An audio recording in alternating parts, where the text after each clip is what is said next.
Well, we're back here at the plot that we burned a few days ago, and unfortunately we had looked at the weather and we didn't think we got any rain here, but we got a little bit.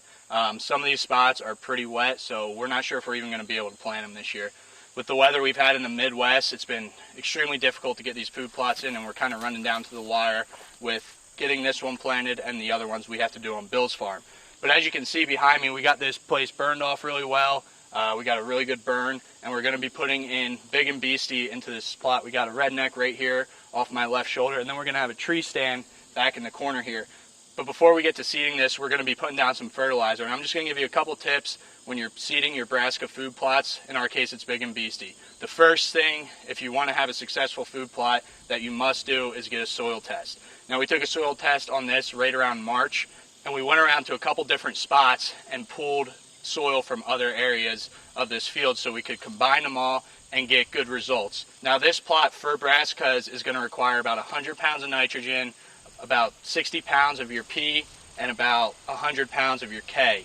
So when you're going to buy these fertilizer bags, you're going to see three numbers on a bag: 4600 or 131313 or 62828. They're all going to vary, and that's going to tell you your different amounts of your NP and K. And one of the biggest mistakes that a lot of people will make is when they're looking at these bags is they'll see, for example, a straight urea blend will be 4600, and in a 50-pound bag, a lot of people will think that's 46 pounds of urea.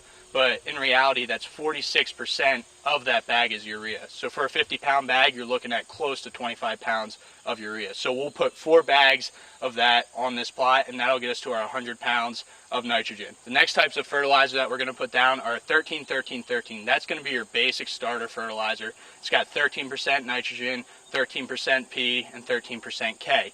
But once again, that's all just percentage. So out of that 50-pound bag, you're going to be getting about 6 pounds of each for that. So we have quite a few bags of those that we're going to put down to reach that limit that our soil test gave us. Same for the potash. We have a few bags that are going to get us to that limit of about 140 pounds. Now, we have 100 pounds of nitrogen that we put down in just that 4600 blend, but because nitrogen is so volatile and urea is so volatile, if you get a hot summer day, it's going to volatilize into the air, and just because we put 100 pounds of nitrogen down doesn't mean that all of that's going to be useful for these plants. We're not going to get the greatest till here just because of the area we're at. It's super wet and we can't get equipment down here. So we're going to put a little extra, and that 13-13-13 mix will get us pretty close to what our requirements are. But we're on a limited schedule here. We're going to run this over with a drag. You'll see Eric spreading some fertilizer. I'm going to run it over with a 4-wheeler. Hopefully we'll get this ground worked up enough to where this fertilizer will get down and not volatilize into the air. We'll hopefully get our seed in the ground if it's not too wet, and in a few months we're going to have a great Big and Beasty plot right here.